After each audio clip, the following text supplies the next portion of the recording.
Sir, Hyderabad విషయంలో తమరికి తెలుసు, రోజు మల్టీ స్టోరీడ్ బిల్డింగ్స్ వస్తూ ఉన్నాయి అధ్యక్ష.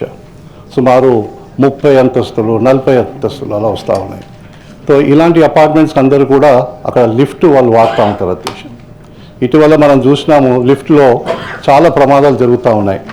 మా నాంపల్లి కాన్స్టిట్యున్సీలో చిన్న బాలుడు లిఫ్ట్ మధ్యలో ఇరికిపోయి చనిపోయినాడు.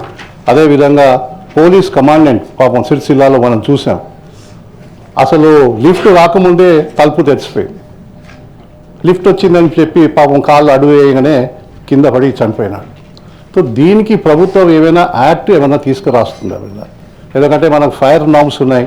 అదేవిధంగా ఈ లిఫ్ట్ అనేది చాలా ప్రమాదంగా మారిపోయింది అధ్యక్ష. ఇప్పుడు ఎందుకంటే సడన్గా సబ్స్టాండర్డ్ లిఫ్ట్ వాడటం, అది సరిగ్గా ఫంక్షన్ కాకపోవడం, మరి దానికి సేఫ్టీ నార్మ్స్ ఏమైనా దీనిపైన ఈ యాక్ట్ ఏమైనా మనం చేసే ఆలోచన ఏమైనా ప్రభుత్వానికి ఉందా? లేకపోతే దానికి ఖచ్చితంగా ఒక యాక్ట్ తయారు చేసి చేయాల్సిందిగా నేను ప్రభుత్వానికి కోరుతాను.